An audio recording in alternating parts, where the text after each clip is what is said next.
చాలా సంతోషం. రాష్ట్ర ఉప ముఖ్యమంత్రి గారికి ఏంటిది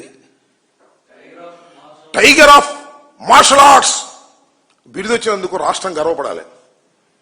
టైగర్ ఆఫ్ మార్షల్ ఆర్ట్స్ ఆయనకి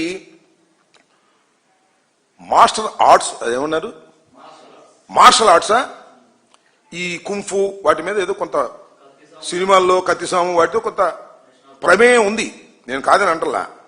సరే ఎవరు ఇచ్చారో ఏంటో మరి ఏ సంస్థ ఇచ్చిందో నాకు తెలియదు, కానీ చాలా సంతోషం ఆయనకి టైగర్ ఆఫ్ మార్షల్ ఆర్ట్స్ ఇచ్చినందుకు మా శుభాకాంక్షలు. కానీ ఆయన దగ్గర చాలా మార్షల్ ఆర్ట్స్ ఉన్నాయి, ఇంకా మార్షల్ ఆర్ట్స్ కాదు చాలా ఆర్ట్స్ ఉన్నాయి ఇంకా ఆయన దగ్గర. రాజకీయాల్లో గొప్ప గొప్ప ఆర్ట్స్ చేయగలడు, సినిమాల్లో చేయగలడు, సర్వ విధాల నటించగలిగినటువంటి సామర్థ్యం ఉన్నటువంటి వ్యక్తి పవన్ కళ్యాణ్ గారు. ఇవాళ రాజకీయాల్లో కూడా అద్భుతంగా నటిస్తున్నారు, మామూలుగా నటించడంలా సినిమాల్లో కన్నా అద్భుతంగా నటించేటటువంటి కార్యక్రమం చేస్తున్నారు. చాలా దురదృష్టకరమైనటువంటి నటన కూడా చేస్తున్నారు.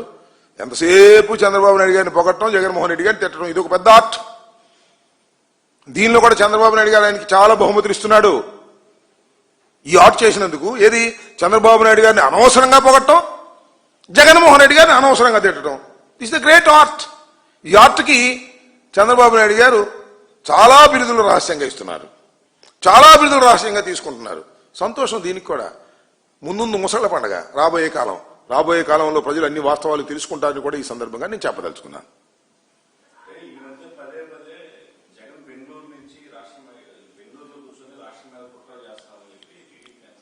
టీడీపీ నేతల బెంగళూరులో కూర్చొని కుట్రలు చేయాల్సిన అవసరం, కుట్రలు చేయాల్సిన అవసరం ఉంది. తెలుగుదేశం పార్టీ మీద మేము విమర్శలు చేస్తాం, కుట్రలు చేయాల్సిన అవసరం ఏముంది నాకు అర్థం కాలేదు. కుట్ర చేయడానికి బెంగళూరులో కూర్చోవాల్సిన అవసరం ఉంది. ఇంకా నయం చంద్రబాబు నాయుడు గారు రాష్ట్రంలో అధికారంలో లేనప్పుడు హైదరాబాద్లోనే ఉన్నారు.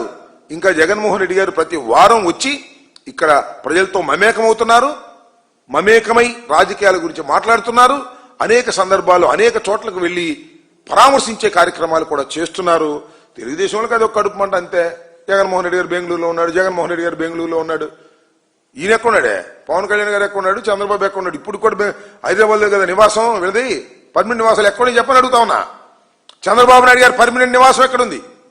చంద్రబాబు నాయుడు గారి కుమారుడైనటువంటి లోకేష్ గారు పర్మనెంట్ నివాసం ఎక్కడుంది? ఇక్కడ ఎవరు అద్దె కొంపలో ఉంటున్నారు, ఇల్లు కట్టుకుంటున్నారు. ఇప్పుడు జగన్మోహన్ రెడ్డి గారు ఎప్పుడో కట్టుకున్నాడు, ముఖ్యమంత్రి కాకముందు ఇల్లు కట్టుకుని ఇక్కడికి వచ్చారు. ఇవాళ కూడా అద్దె ఇల్లులో ఇవాళ ఉండేటువంటి ప్రయత్నం చేస్తున్నారు. అది నదీ గర్భంలో ఉన్నటువంటి ఇంట్లో ఆయన పార్టీ జగన్మోహన్ రెడ్డి గారి గురించి మాట్లాడేటటువంటి నైతిక హక్కు లేదనే విషయాన్ని దయచేసి తెలుసుకోమని చెప్తూ ఉన్నా.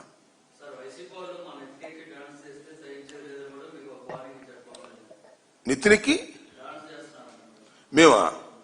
ఆయన వేసాడుగా మొన్న డ్యాన్సు, ఆయన నెత్తినెక్కి వేసాడు డ్యాన్సు. మరి ఎవరితో వేశారు డ్యాన్సు మీకు గుర్తుందిగా? డ్యాన్స్ నన్ను పెట్టారు ఒక సినిమాలో, బ్రో అనే సినిమాలో. నేను డ్యాన్స్ చేస్తేనేమో బ్రో అనే సినిమాలో పెడతారు. ఆయనేమో డ్యాన్స్ వేయచ్చు, నేను వేసిన డ్యాన్స్ ఆయన వేసిన డ్యాన్స్ ఒకటే. అప్పుడు ఆ తర్వాత దాన్ని పొలిటికల్ డ్యాన్స్ వేసాను నేను, అది వేరే విషయం. ఆ నెక్స్ట్ సంక్రాంతికి మళ్ళా నేను దాన్ని మిక్స్ చేసి పొలిటికల్ డ్యాన్స్ వేసా. That is true. పొలిటికల్ విమర్శతో కూడుకున్నటువంటి డ్యాన్స్ వేసా. పవన్ కళ్యాణ్ గారు అన్నదాని మీద వ్యతిరేకంగా డ్యాన్స్ వేసా. నేను బహిరంగ రోడ్డు మీద డ్యాన్స్ చేస్తాను, పవన్ కళ్యాణ్ గారు ఎక్కడ పడితే అక్కడ డ్యాన్స్ చేస్తున్నాడు. తెలుగుదేశం దగ్గరికి డ్యాన్స్ చేస్తాడు, ఇంకోటి దగ్గర డ్యాన్స్ చేస్తాడు. మేము డ్యాన్స్ వేయాల్సిన అవసరం లేదు, మీ నెత్తికి డ్యాన్స్ చేసిన అంతకంటే అవసరం లేదు. మీరు డ్యాన్స్లు వేసుకుంటున్నారు. గ్రామాల్లోకి వెళ్ళండి, పవన్ కళ్యాణ్ గారు గ్రామాల్లో తెలుసుకోండి. జనసేన నెత్తి మీద ఎక్కి డ్యాన్స్ చేస్తున్నారు తెలుగుదేశం వాళ్ళు, జనసేన నెత్తి మీద ఎక్కి డ్యాన్స్ చేస్తున్నారు తెలుగుదేశం వాళ్ళు. అయినా భరించమంటున్నావు నువ్వు వాళ్ళ డ్యాన్సులు. మేము డ్యాన్స్ వేయము, డైరెక్టే మాది.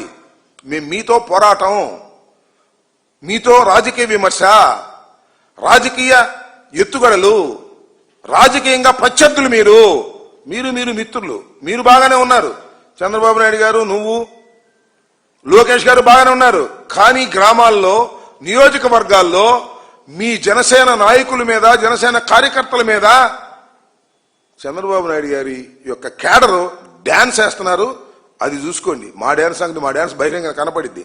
రాష్ట్రాలు ఉండవు, స్ట్రైట్ పాలిటిక్స్. జగన్మోహన్ రెడ్డి గారు ఆడేది స్ట్రైట్ పాలిటిక్స్ తప్ప డొంక తిరుగుడు పాలిటిక్స్ ఉండవు అనే విషయం మీరు జగన్మోహన్ రెడ్డి గారు రాజకీయాల్లోకి వచ్చిన దగ్గర నుంచి ఇప్పటి వరకు చూడండి. ఒకళ్ళ నెత్తి మీద డ్యాన్స్ ఎక్కి డ్యాన్స్ వేయాల్సినటువంటి పరిస్థితి మాకు లేదు. డైరెక్ట్ గానే దానికి సమాధానాలు చెప్పేటటువంటి పరిస్థితి మా దగ్గర ఉంటుందనే విషయాన్ని దయచేసి గమనించాలని మనం చేస్తాం. ఈ సంక్రాంతికి నా ప్రోగ్రాం ఉంటుంది. డ్యాన్స్ ఉంటుందో లేదో వచ్చి చూడండి. సంక్రాంతికి పోయిన సంక్రాంతికి నేను సంక్రాంతి సంబరాలు చేయలేదు. అంతకుముందు సత్యనపల్లిలో 6 సంవత్సరాలు సంక్రాంతి సంబరాలు చేశా. పోయిన సంవత్సరం ఎందుకు చేయలేదంటే అసలు పరిస్థితులు అనుకూలించలేవు. కేడర్ నిరుత్సాహంగా ఉంది, ఓటమిని భరించలేని పరిస్థితిలో ఉంది. అందుకని కాలు చేయాలా చేయలేకపోయాం. ఈ సంవత్సరం గుంటూరు వచ్చాను. గుంటూరులో ముగ్గులు పోటీలు నిర్వహించాను. నిన్న సాయంత్రమే పెద్ద ఎత్తున ముగ్గులు పోటీలు నిర్వహించి మాజీ మంత్రివర్యులు రోజా గారిని పిలిచి ముఖ్య అతిథిగా ఆహ్వానించి వారి చేతుల మీదుగా ముగ్గులు పోటీల్లో గెలిచిన వారందరికీ కూడా బహుమతులు ఇచ్చే కార్యక్రమం చేశాం. భోగిమంట ఖచ్చితంగా ఉంటుంది. ఆ సంక్రాంతి సంబరాలు భోగి మంటతోనే ముగుస్తాయి. డాన్స్ చేస్తానా, డాన్స్ అయినా రండి, వచ్చి చూడండి. ఆ పవన్ కళ్యాణ్ గారు అంటున్నారుగా నిత్యకి డాన్స్ చేస్తామని. రేపు వేస్తాం చూడండి, డాన్స్ చేస్తాం లేదు, వచ్చి రండి, మిమ్మల్ని ఆహ్వానిస్తున్నాను. పవన్ కళ్యాణ్ గారు రండి, మా భోగి మంట దగ్గర రండి, చూద్దాం. ఇది నేను చెప్పదలుచుకున్నాను.